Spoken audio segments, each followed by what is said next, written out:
नमस्कार, मैं तेजिंदर पाल। आज मैं बात करने जा रहा हूँ राज्यसभा की। राज्यसभा ये एक सवाल बहुत लोगों के मन में है। राज्यसभा अभी अभी न्यूज़ में ये टॉपिक आया था जब आज से 4 दिन पहले यानी 10 जून को भारत की राज्यसभा की 57 सीटों पे चुनाव हुए थे। और 57 सीटें थी जो देश के 15 राज्यों में फैली हुई थी। देश के 15 राज्यों में फैली 57 सीटों पे राज्यसभा के चुनाव हुए थे पिछली 4 दिन पहले, और उसके नतीजे भी 1-2 दिन में ही आ गए थे। और तो ये एक राज्यसभा कोई नई बात नहीं है, ये हर दूसरे महीने ये टॉपिक आ जाता है ट्रेंडिंग पे। पिछले अप्रैल मार्च में भी चुनाव हुए थे अभी राज्यसभा के कितनी सीटों पे, और अब फिर हो गए 2-3 महीने बाद। अब 2-3 महीने बाद फिर होने, हर दूसरे तीसरे महीने आ ही जाता है ट्रेंड में। ये बहुत लोग इसे न्यूज़ में देख लेते हैं, इसके बारे ऊपर ऊपर से बहुत लोगों को पता है, मगर इसके बारे अच्छे तरीके से मैं बताता हूँ आपको। राज्यसभा के बारे कितने इसमें डाउट आपके क्लियर होंगे। जैसे कई लोगों को इसका ये डाउट है इलेक्शन प्रोसेस नहीं पता लगता, वो भी इस वीडियो में मैं बताऊंगा। तो चलो आज की वीडियो शुरू करते हैं। पहला सवाल है, व्हाट इज राज्यसभा। हर तो इंडिया जो बाइकैमरल सिस्टम को फॉलो करता है, जिसमें यानी कि इंडिया की संसद के 2 भाग होते हैं, एक अपर हाउस, दूसरा लोअर हाउस। और अपना अपर हाउस, इंडिया का जो अपर हाउस का नाम है ये है राज्यसभा, लोअर हाउस है लोकसभा। तो ये सिस्टम है, जो ये सिस्टम इंडिया ने ब्रिटेन से लिया है। ब्रिटेन में भी 2 हाउस है, house of Commons lower house और हाउस ऑफ लॉर्ड्स ऊपरला। तो फिर राज्यसभा और लोकसभा में आप कैसे डिफरेंस कर सकते हो। जैसे ये 2 फोटोएं देखो, पहचानो इसमें से राज्यसभा कौन सा है, लोकसभा कौन सा है। तो आपसे पहचान नहीं होना है, मैं बताता हूँ। ये वाला राज्यसभा है, ये वाला लोकसभा है। ये मैंने तो पहचान लिया क्योंकि इसमें है जो कारपेट बिछाए हुए हैं ये ग्रीन है और इसमें रेड है। और इसका मतलब क्या है ग्रीन रेड का? ग्रीन का मतलब है कि जो लोकसभा के सदस्य हैं वो सीधा चुने जाते हैं, लोग अपनी वोट डालते हैं। और राज्यसभा में रेड कलर है, ये रॉयल्टी को प्रेजेंट करता है। और इसका मतलब है कि इसके सांसद है जो इनडायरेक्टली चुने जाते हैं एमएलए के द्वारा। तो इसका कॉम्पोजिशन की मैक्सिमम लिमिट है जो 250 सीटें हैं, और टोटली है जो राज्यसभा में 245 सीटें मौजूद है, जिसमें से 233 है एमएलए इलेक्ट करते हैं अलग अलग राज्यों की विधानसभा के, और 12 हैं जो प्रेसिडेंट के द्वारा नॉमिनेट किए जाते हैं। नॉमिनेट तो किए जाते हैं मगर पढ़े लिखे होते हैं, होशियार होते हैं, अच्छे होते हैं, तो उनका माना जाता है कि इनको देश की सांसद में होना ज़रूरी है। ये अच्छे तरीके से काम चला सकते हैं देश का, तो उनको ज़रूर लेना चाहिए सांसद में। तो उनको नॉमिनेट कर देता है प्रेसिडेंट। 12 ऐसे लोग हैं और उनमें से 12 को चुना जाता है साइंस, लिटरेचर, आर्ट्स और सोशल सर्विसेज, जो इन फील्ड में बहुत आगे हों, ऐसे लोगों को चुना जाता है।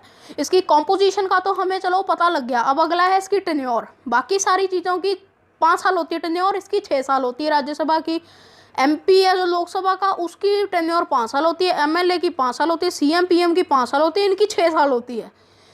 तो अगली इसका बात है कि परमानेंट हाउस है, ये से परमानेंट हाउस कहते हैं। जैसे लोकसभा है जो हर 5 साल बाद सारे एमपीज होते हैं लोकसभा के 543, सारे 543 की सीटें दोबारा इलेक्शन होनी होती है, मगर इसमें सारे नहीं एक साथ डिसॉल्व होते, अलग अलग करके। जैसे इस बार 57 सीटें हुई हैं 245 में, 57 सीटों पे चुनाव हुआ है, 57 एमपीज रिटायर हुए थे और अब फिर 40 को होंगे। मतलब सारी एक साथ नहीं होती, एक एक करके होती हैं।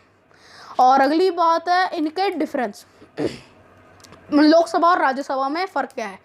पहला फ़र्क, लोकसभा राज्यसभा में लोकसभा को लोग चुनते हैं और राज्यसभा को एमएलए चुनते हैं। ये मैं फ़र्क पहले ही बता दिया था आपको। और अगला फ़र्क है इसके कारपेट्स का, वो भी बता दिया था आपको। और अगला इसकी टेन्योर का फ़र्क अभी मैं आपको वो भी पहले बता दिया। इसके सारे फ़र्क आपको बता दिए हैं। अब इसका जानते हैं इलेक्शन। कॉम्प्लिकेटेड है, लंबी हो सकती है वीडियो, मगर फिर भी आपने समझना है तो बने रहे हमारी वीडियो में। इसका इलेक्शन प्रोसेस कैसे होता है।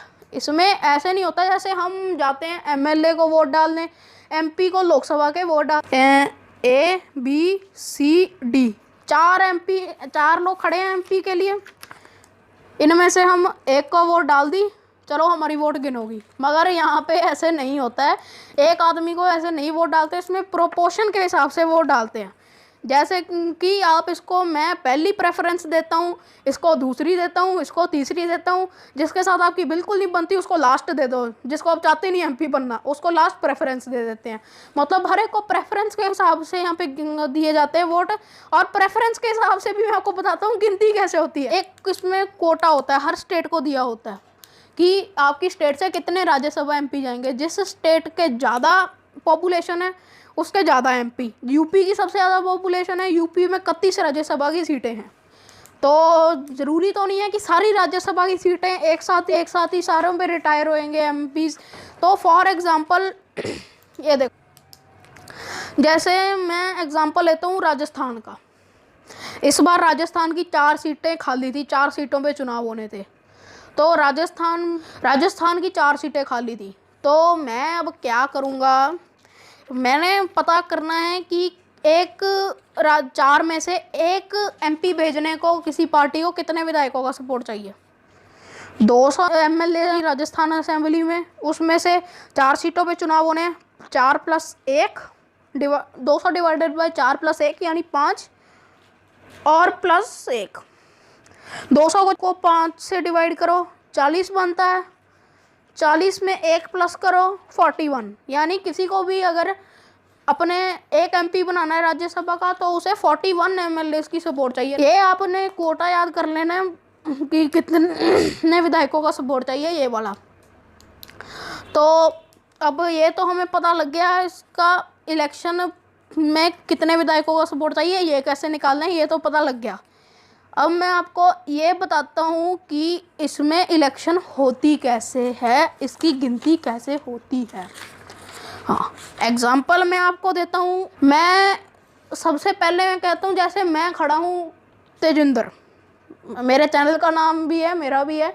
मैं खड़ा हूँ राज्यसभा एमपी बनने को। सबसे पहले मेरा ऑप्शन है A B C D E, मतलब मेरे बाद यहाँ पे 5 लोग खड़े हैं, यानी 4 सीटों में चुनाव होने और 6 लोग खड़े हैं इसके लिए। तो वोट्स आपने डाल दी अपनी प्रेफरेंस के हिसाब से सब विधायकों ने। किसी ने मुझे फर्स्ट प्रेफरेंस दी, बी को दूसरी, सी को तीसरी, डी को चौथी और ए को तो कोई अजय बिल्कुल नहीं पसंद करता मैं, तो 5वीं प्रेफरेंस दे दो, 6वीं प्रेफरेंस दे दो और ई को 5वीं। गिनती अब देखते हैं कि कैसे आप राज्यसभा पहुंचोगे, वो गिनती। जैसे एक मेरे को पहले तो फर्स्ट प्रेफरेंस वोट देखे जाएंगे। फर्स्ट प्रेफरेंस वोट यानी मेरे को कितने विधायकों ने फर्स्ट प्रेफरेंस दी। 45 विधायकों ने मुझे फर्स्ट प्रेफरेंस दी।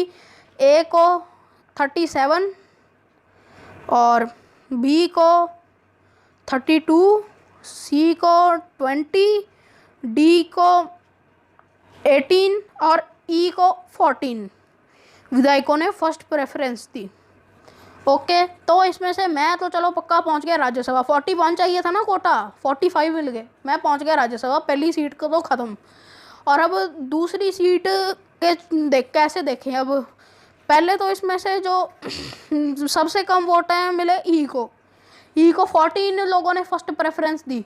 उन 14 में से एग्जाम्पल ले लो, उन 14 में से 7 लोगों ने ए को फर्स्ट प्रेफरेंस दी, जिन्होंने ई को पहला दिया था। जिन्होंने ई को 1 प्रेफरेंस दी थी उनमें से 7 ने ए को दूसरी प्रेफरेंस दी हुई है अपनी। 7 ने ए को दी है, 4 ने बी को दी है और बाकी 3 ने सी को दी है। और डी को तो 0 लोगों ने दी है प्रेफरेंस अपनी। दूसरी की बात कर रहा हूँ, दूसरी प्रेफरेंस की। और ए को जैसे 37 + 7, 37 उसको फर्स्ट प्रेफरेंस वोट मिली, 7 सेकंड, 44 वोट्स मिल गए। अब डी को 37 + 7 44, 41 का मार्क इसने क्रॉस कर लिया। चलो ये भी पहुंच गया राज्यसभा, दूसरी सीट भी पक्की हो गई। और 32 + 4 36, जैसे बी है जो बी को नहीं पहुंच सका, बी राज्यसभा 32 + 4 36 बनते हैं, 41 का मार्क नहीं क्रॉस कर सका। तो अब ई की 3rd प्रेफरेंस वोट देके ऐसे ऐसे करके प्रेफरेंस के हिसाब से ऐसे निकाली जाएंगे सबको। तो इलेक्शन का प्रोसेस मैं होप करता हूँ आपको समझ आ गया होगा। तो अब ये राज्यसभा की शुरुआत की बात करते हैं, बनाई कैसे गई थी। ये बनाई गई थी 3 अप्रैल 1952 को। इसकी जब ज़रूरत पता लगी थी कि एक दूसरा भी देश में होना चाहिए, अपर हाउस होना चाहिए, तो ये 3 अप्रैल 1952 को बनाई गई थी और इसकी पहली बैठक है जो उसी साल 1952 की 13 मई को हुई थी। ओके, तो फिर इस राज्यसभा के जैसे राज्यसभा की एक ये भी इम्पोर्टेंस है कि अगर किसी भी आदमी को प्राइम मिनिस्टर बनना है देश का, या उसे कैबिनेट में, नेशनल कैबिनेट में शामिल होना है, उसको लोकसभा या राज्यसभा दोनों संसदों में से किसी भी एक का भाग होना चाहिए। तो देश के 4 प्राइम मिनिस्टर ऐसे के हैं जो राज्यसभा के सिर पे प्राइम मिनिस्टर बने हैं। उनके नाम है इंदिरा गांधी जी हैं, जो वो तो चलो शायद पहले जब लाल बहादुर शास्त्री जी की एकदम डेथ हो गई थी तो ये राज्यसभा एमपी थे यूपी के, तो इनको बना दिया गया था पीएम देश का अगला लाल बहादुर शास्त्री के बाद। चलो उसके बाद जाके 5 साल बाद ये रायबरेली से लोकसभा सांसद बन गए थे, मगर जब ये पीएम बनाए गए थे तब ये राज्यसभा एमपी ही थे। और इसमें लिस्ट में अगला नाम आता है मनमोहन सिंह जी का, जो कि देश के 13th प्राइम मिनिस्टर रह चुके हैं डॉक्टर मनमोहन सिंह जी। वो असम से राज्यसभा एमपी बनाए गए थे कांग्रेस के द्वारा।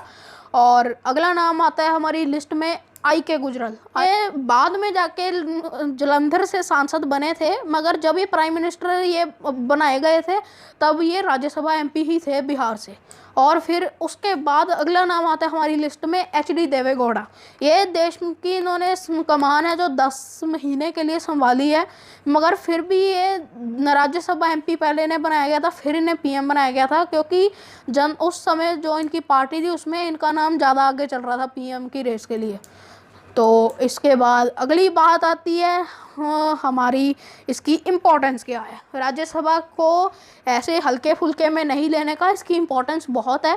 तो इसकी इम्पोर्टेंस है कि जैसे अगर किसी भी बिल को एक लॉ बनना है, बिल है जो पहले उसे लोकसभा में लाया गया, फिर पास किया गया राज्यसभा में, उसको दोनों हाउसों में पास होना पड़ेगा किसी भी बिल को एक लॉ बनने के लिए। जैसे मैं बनाना चाहता हूँ एक लॉ, ये सच्ची में ऐसे हो नहीं सकता, मैं अपनी एग्जांपल दे रहा हूँ आपको।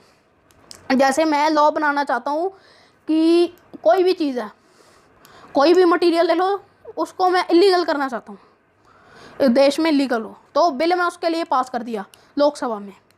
तो फिर अभी वो लोकसभा में पास हो गया बिल, तो अभी वो एक लॉ नहीं बनेगा देश में, अभी उसको राज्यसभा से भी पास होना पड़ेगा। राज्यसभा से जो ना पास हुआ तो वो नई लॉ बन सकता है। ये एक राज्यसभा की ज़रूरी बात है।